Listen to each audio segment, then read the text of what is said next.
Lesson number 1, solution of linear inequalities. Question number 1 for O levels. Solve 6x minus 5 less than 9 plus 2x. हमें इसको solve करना है. Solve का मतलब है x की वैल्यू फाइंड आउट करें. x की वैल्यू निकालने के लिए हमने कोशिश ये करनी होती है कि जो ग्रेटर कोफिशिएंट है वहाँ उसको लेफ़्ट पे रखेंगे, उसी जगह पे रखेंगे, और जो स्मॉलर कोफिशिएंट है वो राइट पे लेफ़्ट पे लेकर आएंगे. और एक चीज़ दूसरे नंबर पे ये है कि इसको हमेशा प्लस होना ज़रूरी है. अगर ये नेगेटिव में होगा तो हम इसे राइट पे शिफ्ट कर देंगे या लेफ़्ट पे शिफ्ट कर देंगे इसको पॉजिटिव करने के लिए. ये दो कंडीशंस हैं इसमें, और इसे अगर फॉलो करेंगे तो कोई भी क्वेश्चन स्टक नहीं होगा और कोई मिस्टेक नहीं होगी. हम 2x को लेफ़्ट पे ले आते हैं और 5 को राइट पे ले आते हैं. क्योंकि सेंटर में इनइक्वालिटी साइन है, कोई भी मिस्टेक हो सकती है. राइट पे जाके हम इसे प्लस कर देते हैं. ये आपके पास 4x हो गया, 9 और 5 और 14 हो गया. 4 पे हम इसको डिवाइड कर देंगे. पॉजिटिव होना मस्ट है ताकि डिवाइड करना आसान हो, वरना इनइक्वालिटी साइन पे इफेक्ट होता है अगर नेगेटिव होगा. 2 to the 4, 2 7 the 14. x का आंसर आ गया 2 3 6 1 by 2 यानी कि 3.5. यही हमें आंसर चाहिए था. x का आंसर लेस देन 3.5. इसे हम रियल लाइन पर अगर लिखना चाहें तो रियल लाइन पे इस तरह से होगा कि 3.5 से लेस. इसका आंसर है 3.5 से लेस. x less then 3.5. कोई भी वैल्यू हो सकती है. 3.5 से लेस 2 भी हो सकता है, 3 भी हो सकता है, 4 भी हो सकता है, कोई भी वैल्यू हो सकती है, तो मगर होगी उससे लेस. रियल लाइन पे आ गया. और write down largest integer which satisfy the inequality.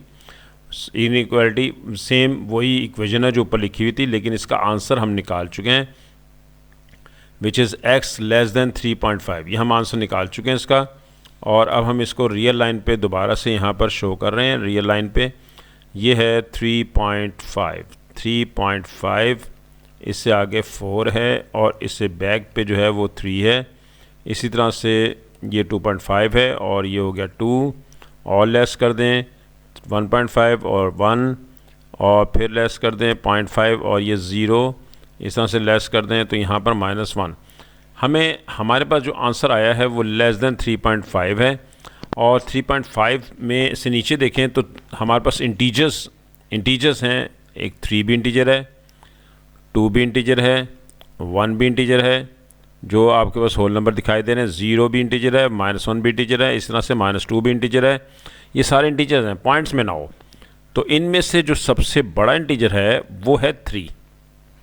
तो इसका मतलब ये हुआ कि इसका आंसर है 3, क्योंकि आपके पास जो सोल्यूशन था वो कह रहा था कि x लेस देन 3.5 है. ये इसका आंसर था पिछले पार्ट का. लेकिन इसमें वो कह रहा है कि find the largest integer which satisfy the inequality. जो इनमें सबसे बड़ा इंटीजर है, जो इससे छोटा होगा, वो 3 है. बाकी भी इंटीजर्स हैं लेकिन वो 3 से लेस हैं. उनमें सबसे बड़ा इंटीजर 3 है. यही इसका आंसर आ गया. ये 2010 का क्वेश्चन था. पार्ट ए पार्ट बी दोनों के आंसर्स हैं. अब नेक्स्ट हमारे पास आ रहा है कि इसमें ये कहा, क्वेश्चन नंबर 2 में वो कह रहा है कि आपने x निकालना है. x निकालने के लिए फिर वही मसला है यहाँ पर कि x का कोफिशिएंट माइनस में है, और माइनस में होता है तो फिर हम इसे मूव कर देते हैं.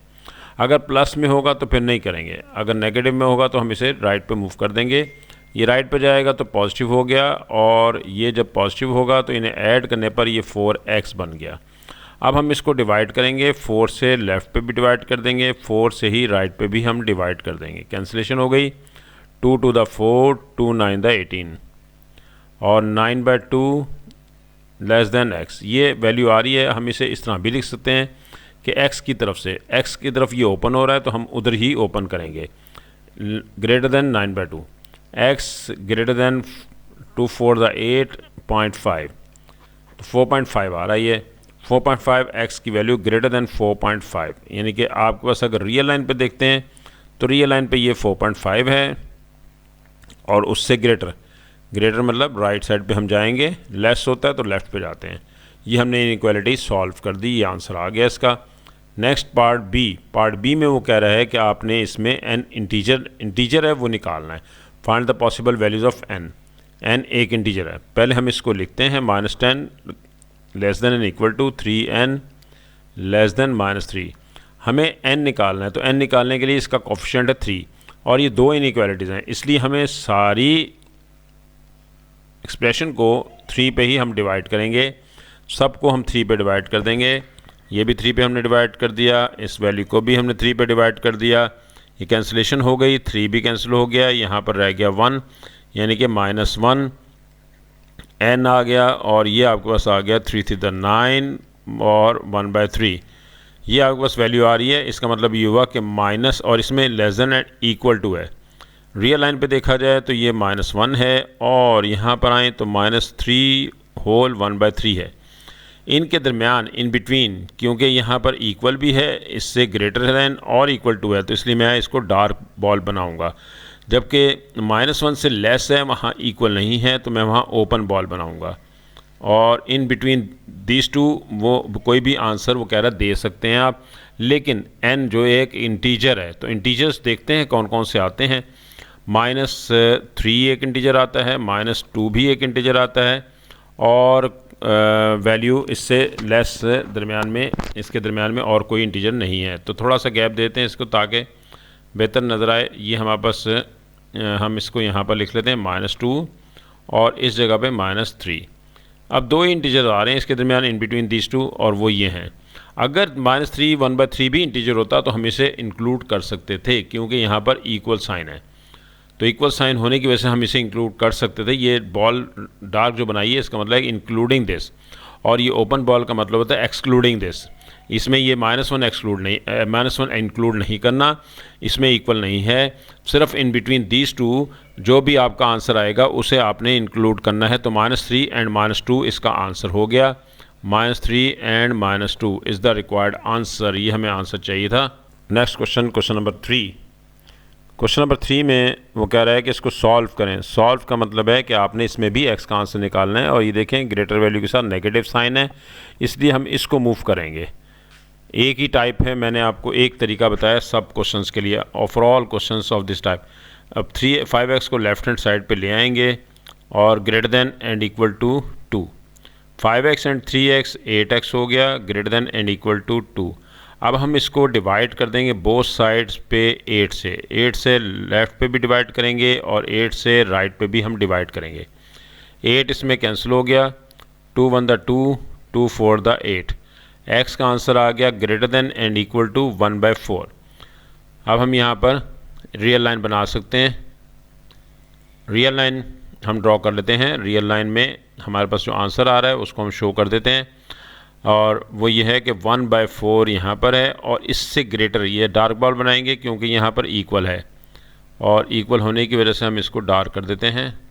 ये हमारे पास डार्क बॉल बना दी हमने, और इससे ग्रेटर और इक्वल है, यानी कि आपके पास इसका आंसर 1/4 भी है और उससे ग्रेटर वैल्यू सारी। यही इसका आंसर आ गया। 1/4.25 भी होता है, ये भी आप लिख सकते हैं। 2011 में ये क्वेश्चन आया था, QP11। Question number 6, question number 4। Next question number 4। It is given that 1/5 is greater than n, is less than n and n is less than 1/4। n lies between 1/4 and 1/5. Write down a decimal value of n that satisfy the inequality. तो 1/5 होता है 0.2। आप इसे divide करके देख लें। 1 यहाँ लिखें, 5 यहाँ लिखें, पॉइंट लिखें, 0 लिखें, 5 to the 10। तो ये देखें अब आपके पास 0.2 आ गया। इसी तरह से 4 के लिए भी कर सकते हैं। 4 पे डिवाइड करें, पॉइंट लिखें, 0, 4 to the 8, सब्ट्रैक्ट करें, 2 रह गया, 0 लगाएं, 4 5 the 20। ये आपके पास डिवाइड हो गया, यानी कि 1/4 हमारे पास हो गया 0.25। तो n लाइज बिटवीन 0.2 एंड 0.25। तो इन बिटवीन दीज टू कोई भी आंसर आप दे सकते हैं। 0.23 दे दें, 0.24 दे दें, कोई भी वैल्यू इससे बड़ी हो और इससे 0.25 से लेस हो। ये क्वेश्चन था, ये हमारा 2011 का QP12 क्वेश्चन नंबर 2 था, और ये इसका आंसर 1 मार्क का आंसर था। सॉल्व, फिर इनइक्वालिटी को हमने सॉल्व करना है। क्वेश्चन नंबर 5 है। हम इसमें फिर देखते हैं कि ग्रेटर कोफिशिएंट 5 है, और इसलिए हम इस 3y को लेफ़्ट पे लेकर आएंगे। 5y - 3y, और इस 3 को हम राइट पे ले जाएंगे, उधर जाके ये प्लस हो जाएगा। 5y में से 3y माइनस करें तो आंसर आ गया 2y, which is greater than 15। अब 2 पे हम बोथ साइड डिवाइड कर देते हैं, 2 पे 2 कैंसिल हो गया, 2 7 द 14 एंड 1/2, 7.5 भी कह सकते हैं आप इसे और 7.5 भी कह सकते हैं। और अगर इसे रियल लाइन पे लेना चाहें तो रियल लाइन पे भी हम इसको शो कर सकते हैं और ये है 7.5, इससे ग्रेटर आंसर मांगा था, ये इससे ग्रेटर हो गया। y is greater than 7.5। ये आप इसको यहाँ से इस तरह से शीट कर सकते हैं कि ये आगे इस तरफ जा रहा है। ये आंसर हो गया इसका। Next, write down all integers that satisfy the equation inequality. और ये मैंने चेक किया था कि क्या ये वही तो इक्वेशन नहीं है जो पार्ट ए में दे रखी है, ताकि हम उसी आंसर को यूज़ कर सकें। तो ऐसा नहीं है, ये डिफरेंट इक्वेशन है। हम इसमें वही तरीका आजमाएंगे, वही जो आपने अभी पहले किया है। 3 इसका कोफिशिएंट है, सारी इक्वेशन को 3 पे हम डिवाइड कर देंगे। 3x divide by 3, 6 divide by 3, cancellation कर देंगे। 3 to the 6, 3 cancel, 3 to the 6 और -2 greater than and equal to x less than 2।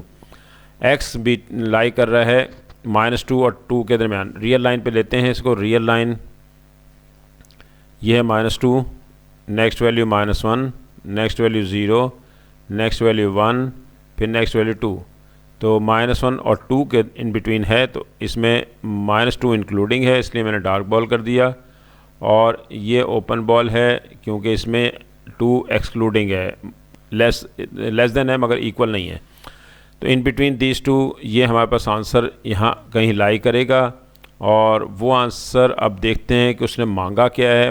उसने कहा है कि ऑल द इंटीजर्स, ये देखें नोट कर लें, इंटीजर्स इनमें से जो हैं वो कहाँ से शुरू होंगे, वो -2 से। क्यों? क्योंकि ये देखें डार्क बॉल है, डार्क बॉल का मतलब ये इक्वल है, इक्वल का मतलब है कि ये भी हो सकता है, -2 भी शामिल करेंगे, इंक्लूडिंग -2।